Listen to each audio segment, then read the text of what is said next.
Hey, Bob here. In this video, I'll be building the KBD67 Lite Round 3 from KBD Fans. Coming in at a price of just over 100 USD, yet providing stellar performance. No wonder this keyboard is one of the most popular among beginners and even some enthusiasts.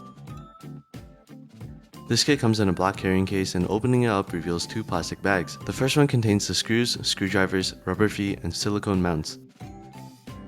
The next bag contains KBD Fans' in-house screw and stabilizers. Moving on, we have the case, which I'll come back to in a moment. Case foam, a polycarbonate plate, silicone dampener, which also doubles as a gasket mounting system, and finally, the PCB. It is a KBD67 Mark II hot swap PCB featuring QMK/VIA support, south-facing LEDs, and a USB-C port. At the top of the case holds a plastic coiled USB-C cable, nothing special here. I also want to mention that the lining of this case is a soft, Alcantara-like material, which feels really premium. Back to the stabilizers, the package contains the housings, stems, screws, washers, wires, and dampening pads. Here's a closer look at the stems and housings.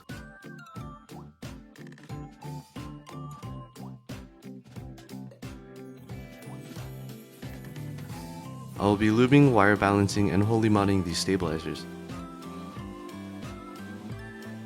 I decided to try out the stabilizer pads for the first time, so I installed them on the PCB first. While at it, I also installed the washers. In the end, I didn't like how the pads made the stabilizers feel mushy, so I removed them after filming. With that out of the way, I screw in the stabilizers and test them.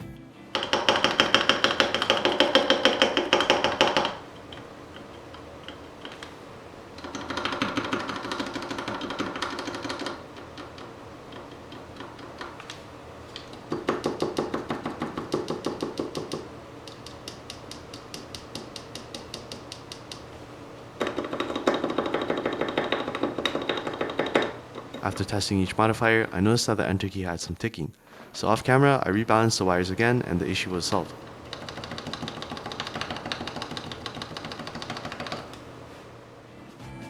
Next up, I cut a layer of PE foam to the PCB dimensions, making sure to leave out cutouts for the stabilizers, and moved on to the tape mod. I applied 3 layers in total, with the last one being a thinner masking tape and poked holes for the screws. Flipping the PCB over, I installed the silicone dampener/gasket system and followed with the polycarbonate plate. For this build, I'll be using V2 Gateron ink blocks, lubed and filmed with Krytox 205 Grid 0. I placed a switch in each of the modifier sockets to lock the plate, dampener, and PCB in preparation to screw the assembly together. Coming back to the screws from earlier, there are 2 bags, one with shorter screws and the other one with longer screws. For this part, you will need to use the shorter screws. Here, you can see me installing all 9 screws, but after filming, I actually removed all but 2 to reduce stiffness.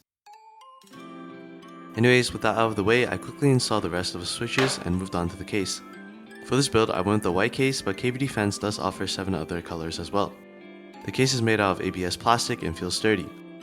On the back, there's the KBD Fans logo engraved, which I think is a nice touch. I disassembled the case by removing 4 pre-installed screws and attached the 4 rubber feet.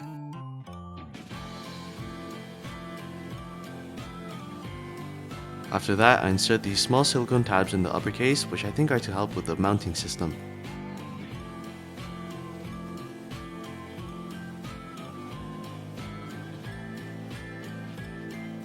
Then I simply fit the PCB assembly into the upper case, making sure everything lines up, position the bottom case, and screw everything together with the longer screws from earlier.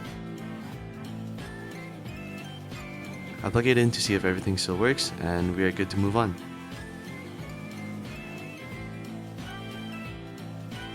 For the keycaps, I decided to go with a Akko ASA black pink set, as I really like the clean and bold legends and think the colorway would go really well with my current setup. Quality wise, these are double shot PPT and feel solid. The legends are sharp and molding is also well done.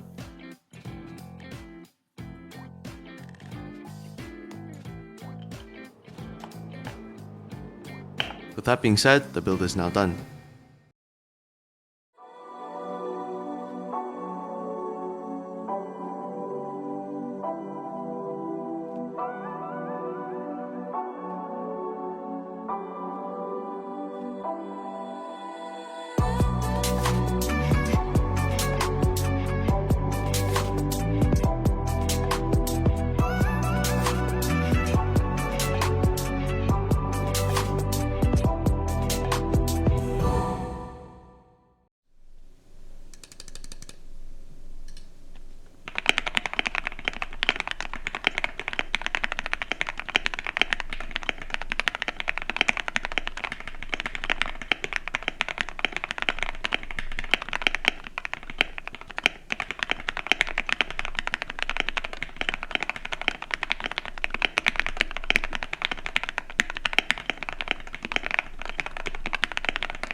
Overall, this is a solid keyboard considering its affordable price point and the features it has to offer. The unboxing experience is premium and the build is relatively straightforward. One downside is that this keyboard doesn't use a true gasket mounting system. Instead of using portland strips, it uses its silicone dampener, which drastically reduces flex and makes the KBD67 Lite much stiffer than traditional gasket mounted keyboards. Now don't get me wrong, it still sounds amazing, but probably would have been better if KBD fans used a true gasket mounting system. Aside from that, I was impressed with everything else and would highly recommend it to beginners looking to enter the custom mechanical keyboard hobby. Anyways, that's the end of this video. If you enjoyed, consider dropping a like or subscribing.